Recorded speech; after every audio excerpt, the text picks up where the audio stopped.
بسم اللہ الرحمن الرحیم۔ 20ویں صدی کی شروعات میں اور 19ویں صدی کے آخر میں ایک بہت بڑا نام، ایک بہت بڑا آرٹسٹ جو ہے وہ اس دنیا سے رخصت ہوا۔ وہ اتنا بڑا پینٹر تھا اور اتنا بڑا آرٹسٹ تھا کہ اس کی جو زندگی کی بہترین دی بیسٹ بنائی ہوئی پینٹنگ تھی وہ اس نے اپنی زندگی کے آخری مومنٹس میں بنائی، اور وہ پینٹنگ اس کے مر جانے کے بعد 82.5 ملین ڈالرز کے اندر بکی۔ تو آپ اندازہ لگا سکتے ہیں کہ اس کا تخیل، اس کا ایکسپریشن، اس کا آئل پینٹنگ بنانے کا انداز اور لیول کس مرتبے کا ہوگا۔ اچھا، اس بندے کی شخصیت کا نام بتانے سے پہلے میں آپ کو یہ بتاؤں کہ اس نے اپنی زندگی میں بے انتہا پینٹنگز بنائی۔ اپنے بچپن ہی سے اسے پینٹنگز بنانے کا بہت شوق تھا۔ جب بھی کچھ دیکھتا اسکیچ بنانے لگ جاتا۔ نیچر سے اسے بڑی محبت تھی، نیچر سے اس کا بڑا رومانس تھا۔ جب بھی تاروں بھری رات کو دیکھتا، جب بھی ویٹ فیلڈز کو دیکھتا، جب بھی سمندر دریا کے کنارے کھڑی کشتیوں کو دیکھتا اور ملاحوں کو دیکھتا تو وہ بے چین ہو جاتا، اور کتنے دن وہ اپنا جو کینوس، اپنا پینٹنگ، اپنا سامان وہاں رکھ کے پینٹنگز وغیرہ بناتا رہتا تھا۔ اچھا، اس آرٹسٹ کو سلیکٹ کرنے کی اور اس کے اوپر ویڈیو بنانے کی ایک بڑی خاص وجہ وہ یہ ہے کہ اس کی زندگی کے جو آخری ایام ہے وہ بہت زیادہ بے چینی میں اور تکلیف میں اور ذہنی اضطراب میں گزرے۔ یہ فرانس کے اندر، چونکہ فرینچ آرٹسٹ تھا تو فرانس کے اندر یہ چاہتا تھا کہ آرٹسٹ کی ایک کمیونٹی بنے، جس کے لیے اس نے اپنے گھر میں ایک میٹنگ بھی رکھی تمام آرٹسٹ کو بلانے کی، اور اپنے one of the favourite artist کے ساتھ مل کے یہ کسی پروجیکٹ پہ کام کر رہا تھا۔ بڑا مشہور واقعہ اس کی زندگی کا کہ وہاں آرٹ کے اوپر بات کرتے ہوئے اپنے اس ساتھی فیلو کے ساتھ کچھ تلخ کلامی ہو گئی۔ اس کی تلخ کلامی کے بعد اس نے کوئی نوکیلی چیز، کوئی چھری، کوئی کینچی اٹھائی اور اپنا جو بایاں کان ہے وہ آدھے سے زیادہ کاٹ لیا۔ جب کان کاٹ لیا تو پھر بھگدڑ مچ گئی، شور مچ گیا، اور پاس والے ہاسپٹل میں اسے منتقل کر دیا گیا۔ ہاسپٹل میں منتقل کیا، انہوں نے فرسٹ ایڈ ٹریٹمنٹ دی، اور انہوں نے وہ اس دن کے اخبار میں چھپا کہ مشہور زمانہ جو پینٹر ہے وہ پاگل ہو گیا اور اس کا دماغ اب کام کرنا چھوڑ گیا۔ تو اس پینٹر کو ساتھ والا جو مینٹل اسائلم تھا، اس ٹائم سائیکالوجی آہستہ آہستہ امپروو ہو رہی تھی، تو مینٹل ہیلتھ کے ایک ادارے کے اندر جمع کرا دیا گیا۔ وہاں یہ پراپر سائیکیٹرک آبزرویشن کے انڈر رہا، اس کا ڈاکٹروں سے علاج ہوتا رہا، اور کچھ عرصہ علاج ہونے کے بعد یہ تھوڑا سا بہتر ہوا، اسٹیبل ہوا غالباً 1889 کے اندر، اور اس کے بعد یہ گھر واپس آ گیا کہ اب میں بہتر ہوں۔ جب یہ واپس آیا تو اس کے دل کے اندر یہ خوف بیٹھ گیا کہ کہیں میرے اوپر دوبارہ وہی کیفیت، وہی اضطراب اور وہی پریشانی پھر سے نہ ہو جائے، اور وہی ہوا۔ کچھ عرصے کے بعد اسے پھر سے وہی تکلیف اور وہی پریشانی محسوس ہونے لگی، اور یہ دوبارہ سے اپنی مرضی سے والنٹیئر کر کے اسی ہسپتال کے اندر دوبارہ سے ایڈمٹ ہو گیا۔ وہاں اس کی دوستی ہوئی ڈاکٹر گیسچز نام کے ایک ڈاکٹر سے، اور وہ ڈاکٹر جو ہے وہ بڑا شاندار آرٹسٹ بھی تھا، اور اس طرح کے جتنے بھی کریٹیو لوگ تھے، آرٹسٹ لوگ تھے، ان کے قریب وہ رہا کرتا تھا، اور ان کے ساتھ ان کا وہ علاج کیا کرتا تھا۔ اس کا بڑا خاص انٹرسٹ تھا اس طبقے کے اندر۔ تو اس پینٹر کی اس ڈاکٹر سے ملاقات ہوئی، اور ملاقات کے اندر یہ اس کا بڑا اچھا دوست بن گیا۔ یہ گھر میں اپنے خطوط میں اپنے بھائی کو بھی لکھتا تھا کہ اب میں بہتری کی طرف جا رہا ہوں، میری ڈاکٹر گیسچز سے دوستی ہو گئی ہے، اور مجھے لگتا ہے کہ جو اداسی، جو تکلیف میرے اندر ہے وہی شاید اس کے اندر بھی ہے۔ اور وہ جو شروع میں آپ کو میں نے پینٹنگ بتائی 82.5 ملین کی، وہ دراصل اس پینٹر نے اسی ڈاکٹر کی پینٹنگ بنائی تھی، اس کا ایک پورٹریٹ بنایا تھا جو آپ کو اپنی سکرین پہ کہیں نظر آ رہا ہوگا۔ اور اس پورٹریٹ کے اوپر ایک لمبی ڈیبیٹ ہے انٹلیکچوئلز کی، دانشوروں کی، اور آرٹ کے اوپر جو لوگ اس سے پیار کرتے ہیں یا آرٹ کے بارے میں جو لوگ سوچتے ہیں، وہ ان کے مختلف خیالات ہیں اس پینٹنگ کے بارے میں۔ کچھ لوگ کہتے ہیں کہ اس پینٹر نے اپنے دکھ اور تکالیف اس بندے کے اندر دیکھے اور انہی کو ہی پینٹنگ کے اوپر اور کینوس کے اوپر جو ہے وہ چھاپ دیا۔ اچھا، 1889 گزر گیا، 1890 آ گیا، اسے کچھ مہینے وہیں پہ ہی اسائلم کے اندر رکھا گیا، اور اس کے بعد اس نے دوبارہ سے کہا کہ اب میں بہتری کی طرف جا رہا ہوں۔ ڈاکٹر بھی رضامند تھا کہ ہاں اب یہ بہتری کی طرف جا رہا ہے، اور یہ بندہ جو ہے یہ اپنے گھر واپس آ گیا، اور گھر واپس آنے کے بعد کچھ ہی عرصے کے اندر اس نے بلٹ کے ساتھ اپنے آپ کو فائر کیا اور سوسائڈ کر لی۔ یہ اتنا بڑا پینٹر ہونے کے باوجود، اتنا بڑا آرٹسٹ ہونے کے باوجود، اتنا بڑا دماغ ہونے کے باوجود، یہ دو کانوں کے درمیان میں مشینری اللہ تعالیٰ نے ہمیں دی ہے، یہ اس کو سنبھال نہیں سکا۔ اور یہ صرف اس کا حال نہیں ہے، آپ دنیا میں بہت سے آرٹسٹ اٹھا کے دیکھ لیں، بہت سے انٹلیکچوئلز اٹھا کے دیکھ لیں، بہت سے فلاسفرز اٹھا کے دیکھ لیں جنہیں اللہ نے تخیل تو بڑا شاندار دیا، لیکن کچھ ایسا رہ گیا کہ وہ اپنے دماغ کو اور اپنے دماغ کی سوچوں کو اور اپنی سوچوں اور اپنے آئیڈیاز کو سنبھال نہیں سکے، اور وہ خوف اور وہ چیزیں انہیں اندر ہی اندر کہیں نہ کہیں کھاتی رہی۔ یہ ایک بہت بڑا المیہ ہے آرٹ کا اور آرٹسٹ کا۔ آپ دیکھیں کہ جہاں پہ بھی کریٹیوٹی ہوگی، جہاں پہ بھی کچھ انوویشن ہوگی، جہاں پہ بھی آپ کو کسی بندے پہ تھوڑی سی بلیسنگ نظر آئے گی کہ ایک ایکسٹرا انرجی نظر آئے گی، وہاں پہ پیرالل میں ساتھ ساتھ ایک ڈسٹرکٹیو انرجی بھی آپ کو چلتی ہوئی نظر آئے گی، اور آرٹ والے جو لوگ ہیں ان کے اندر آپ کو ایک بے ترتیبی سی نظر آئے گی، ان کی لائف سٹائل میں بھی آپ کو بے ترتیبی سی نظر آئے گی۔ اس کی وجہ یہ ہے کہ یہ جو لوگ ہیں، اس کے اوپر ایک ایکسٹینسو ریسرچ ہوئی ہے، اور ریسرچ کے اندر یہ فائنڈ آؤٹ کیا گیا کہ سوسائٹی میں جتنے بھی آرٹسٹ ہوتے ہیں، جتنے بھی تھوڑے سے ممتاز لوگ ہوتے ہیں، جتنے بھی بڑے شاعر، بڑے فلسفی ہوتے ہیں، بڑے پیٹرز ہوتے ہیں، یہ موسٹلی بائی پولر پرسنالٹی کے مالک ہوتے ہیں۔ اب ان کا جو یہ جو بائی پولر ہے، یہ ڈس آرڈر میں نہیں ہوتا، ان آرڈر میں ہوتا ہے، یعنی انہوں نے اپنے آپ کو بہتر طریقے سے سنبھالا ہوا ہوتا ہے، اور سنبھالنے کے باوجود یہ اچھے طریقے سے کام کر رہے ہوتے ہیں معاشرے میں، سوسائٹی میں۔ بائی پولر ایک نفسیاتی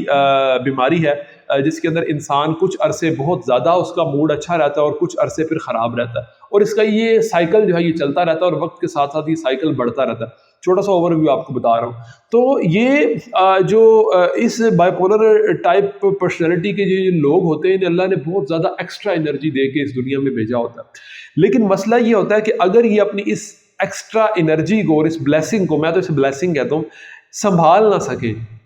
اس کا صحیح سے استعمال نہ کر سکیں، تو ان کی زندگی بہت زیادہ تباہ کن گزرتی ہے، اور نشے میں بھی مبتلا ہو جاتے ہیں، اپنی عادتیں خراب کر لیتے ہیں، اپنی روٹین خراب کر لیتے ہیں، اپنا سونا اٹھنا جاگنا ان تمام تر چیزوں میں ڈسٹربنسز کریٹ کر لیتے ہیں۔ انہیں رات کا سونا اچھا نہیں لگتا، ساری ساری رات جاگتے ہیں۔ جب ہائی فیز ہوتے ہیں تو انہیں ڈفرینٹ بڑے بڑے خیالات آتے ہیں کہ میں بلڈنگز خرید لوں، میں پیسے بہت زیادہ انویسٹ کر دوں، میں بہت بڑا دانشور ہوں، اس طرح کی چیزیں آتی ہیں۔ اور جب لو فیز آتا ہے تو پھر پراپر پورے کے پورے ڈپریشن میں چلے جاتے ہیں۔ تو ویڈیو بنانے کا مقصد یہ ہے کہ اگر آپ کو اللہ نے کسی آپ کو لگتا ہے کہ غیر معمولی صلاحیت سے نوازا ہے، اگر آپ کا بھی آرٹ سے یا کسی بھی فن سے تعلق ہے اور آپ اس طرح کے مسائل اور چیزیں محسوس کرتے ہیں، تو خدا را اسے کوئی آفاقی چیز نہ سمجھ لیجئے۔ میں بہت سے شاعروں سے، ادیبوں سے جب ملتا ہوں اور اس بارے میں بات ہوتی ہے تو وہ کہتے ہیں یہ بس کوئی اوپر سے ہی، کوئی خدا کی طرف سے ہے، یہ ہماری طبیعت ہی ایسی ہے، ہمارا مزاج ہی ایسا ہے۔ کوئی طبیعت اور کوئی مزاج اوپر سے نہیں ہے، یہ ایک قدرت کی بلیسنگ ہے، اور اگر آپ اسے سنبھال لیں گے، اگر آپ اپنی روٹین ٹھیک رکھیں گے، ڈائٹ ٹھیک رکھیں گے، نشے کی طرف نہیں جائیں گے، اور بہتری کی طرف جو ہے وہ اپنا لائف سٹائل رکھیں گے، تو یہ چیز جو ہے کم رہے گی، اور آپ کا تخیل کی طرف، ہیلدی کریٹیوٹی کی طرف جو ہے وہ دھیان زیادہ رہے گا، بجائے اس کے کہ عام طور پہ یہ کہا جاتا ہے کہ جتنے بھی تخلیقار ہیں، جتنے بھی سوچنے والے لوگ ہیں، وہ تو ہوتے ہی ایسے ہیں، انہوں نے تو سگریٹ پینا ہی پینا، انہوں نے تو راتیں جاگنی جاگنی، انہوں نے تو لمبے بال رکھنے ہی رکھنے، انہوں نے تو اس طرح کی جو ان ایتھیکل ایکٹیویٹیز ہیں وہ کرنی کیونکہ ریزن یہ دی جاتی ہے کہ یہ بڑے لاؤبالی سے لوگ ہوتے ہیں، یہ بڑے ڈفرینٹ سے لوگ ہوتے ہیں، یہ بڑے یونیک سے لوگ ہوتے ہیں، یہ جو چاہیں کریں، ان کا کوئی پرواہ نہیں ہے، یہ جو چاہیں کریں، لیکن اس کرنے کی وجہ سے جو سب سے زیادہ نقصان ہے وہ ان کی اپنی ذات کو ہی ہوتا ہے۔ اور آپ دیکھیں نا 82.5 ملین کی پینٹنگ بکی ہے، لیکن اپنی زندگی میں اس پینٹر کو کیا ملا؟ By the way us painter کا نام بتانا میں آپ کو بھول گیا ہوں، اس شاندار پینٹر کا نام وین گو تھا، اور وین گو چونکہ کرسچن فیملی سے تعلق تھا، تو جب اس نے اپنے آپ کو سوسائڈ کیا تو اس وقت کے جو پادری تھے، جو لوگ تھے، انہوں نے یہی کہا کہ اس کو ہم نے ایک تو اس کی عیسائیوں والی رسومات ادا نہیں کر رہے، اور اسے پراپر طریقے سے اپنے دفن نہیں کرنا مذہبی رسومات کے مطابق۔ اور اس وقت ڈاکٹر گیسٹے کا جو آخری احسان تھا وین گو کے اوپر وہ یہ تھا کہ پراپر کرسچن رسومات کے مطابق انہوں نے وین گو کو دفنایا، اس کی رسومات ادا کی، اور وہی ویٹ فیلڈز جن سے اسے بے انتہا محبت تھی، انہی ویٹ فیلڈز کے کنارے میں اس کو جو ہے وہ دفن کیا گیا۔ میں نے کتنے سال ذہنی امراض کے مریضوں کے ساتھ کام کیا، آپ یقین کریں بڑے بڑے شاعر، بڑے بڑے فلاسفر وہاں جمع ہوتے ہیں اور ایسی ایسی شاعری اور ایسی ایسی باتیں سناتے ہیں کہ آپ حیران ہو جائیں۔ لیکن مسئلہ کیا ہے کہ وہ مینٹل ہیلتھ ہاسپٹلس کے اندر داخل کیوں ہیں کہ بیچارے اپنے تخیل کو، اپنی سوچ کو اور زندگی کے مسائل کو ٹھیک طرح سے سنبھال نہیں پائے۔ تو اگر آپ بھی چاہتے ہیں کہ آپ زندگی کے مسائل سے لڑیں، ایک ہیلدی لائف سٹائل گزاریں، تو اس کا بہترین طریقہ یہ ہے کہ اپنی ان چیزوں کا خیال رکھیں، اپنے لائف سٹائل کا خیال رکھیں، اور دوسرا نفسیات کے متعلق جتنی زیادہ انفارمیشن ہو سکتی ہے وہ لیں اور اپنی شخصیت کو اور پرسنالٹی ٹائپ کو سمجھنے کی کوشش کریں۔ جو خاص طرح کی پرسنالٹی اللہ نے آپ کو دی ہے، مثلا آپ انٹروورٹ ہیں، آپ کو گھر رہنا زیادہ پسند کرتا ہے، آپ کو زیادہ دوست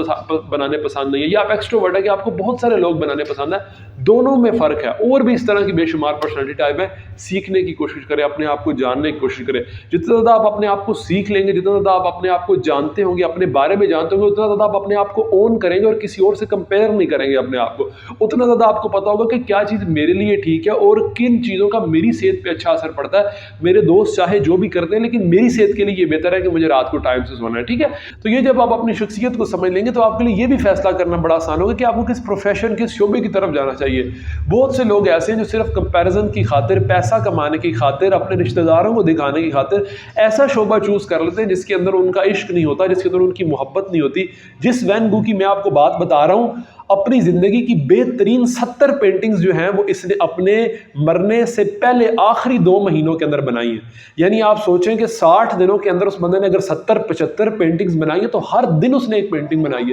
یہ چیزیں عشق سے ممکن ہو پاتی ہیں، اس کیپیبلٹی سے ممکن ہو پاتی ہیں جو اللہ نے آپ کو دی ہے۔ جب آپ یہ سوچتے ہیں کہ لوگ کیا کر رہے ہیں، معاشرہ کیا کر رہا ہے، فلانا کیا کر رہا ہے، میرا ماما کیا کر رہا ہے، میرا چاچا کیا کر رہا ہے، فلانا 1.5 لاکھ روپیہ مہینے کا کما رہا ہے، میں 60,000 کماؤں گا، میں کیسے خوش رہوں گا، مجھے تو لوگ مذاق اڑائیں گے۔ تو جب آپ ان چیزوں میں پڑ جاتے ہیں تو پھر آپ کوئی کمال نہیں کر سکتے۔ اگر آپ نے کمال کرنا ہے، اگر آپ نے کچھ بہترین کرنا ہے، تو وہ کام کریں جو اللہ نے آپ کو کرنے کے لیے پیدا کیا، وہ اس طرف جائیں جس چیز کی آپ میں کیپیبلٹی موجود ہے۔ نصرت فتح علی خان ایک فٹ بالر نہیں بن سکتا، یہ مذاق ہوگا اگر آپ نصرت کو کہیں کہ تم اچھے فٹ بالر بنو یا تم اچھے انجینئر بن جاؤ، ٹھیک ہے؟ تو جو کیپیبلٹی اللہ نے آپ کو دی ہے اس کے مطابق زندگی گزارنے کی کوشش کریں۔ انٹروورژن کی پرسنالٹی ہوتی ہے لوگوں میں، ایکسٹروورژن کی پرسنالٹی ہوتی ہے۔ کچھ لوگ جو ہیں وہ بہت زیادہ سوشل ورکنگ کی طرف ان کا رجحان زیادہ ہوتا ہے۔ کچھ بچے بڑے میکینیکل مائنڈ سیٹ کے ہوتے ہیں، کچھ بچے بڑے لاجیکل مائنڈ سیٹ کے ہوتے ہیں، انہیں جمع تفریق، حساب کتاب بڑے پسند ہوتا ہے۔ کچھ بچے لیئر مائنڈ سیٹ کے ہوتے ہیں کہ انہیں بس ان سے وقت مینیج نہیں ہوتا، ان سے پیسے مینیج نہیں ہوتے۔ وہ آرٹسٹک مائنڈ سیٹ کے ہوتے ہیں، انہیں اپنی زندگی اپنے انداز میں گزارنا پسند ہوتی ہے۔ تو اگر آپ غلط بچے کو غلط چیز کے اوپر گائیڈ کریں گے، غلط چیز کے اوپر اسے تانے دیں گے، باتیں سنائیں گے، اس کی پرسنالٹی ڈیمیج ہوگی، وہ بڑا خراب ہوگا۔ اور اگر دوسری طرف آپ نے اپنی پرسنالٹی جان لی ہے، آپ کوئی کریٹو کام کر رہے ہیں، تو اس کے ساتھ ہی ساتھ اپنے آپ کو سنبھالنا، اپنے آپ کو پہچاننا، اپنے آپ کو گزارنا بڑا ضروری ہے۔ اگر آپ نے بڑا بہترین کام کر لیا، 3-4 سال لگا کے آپ نے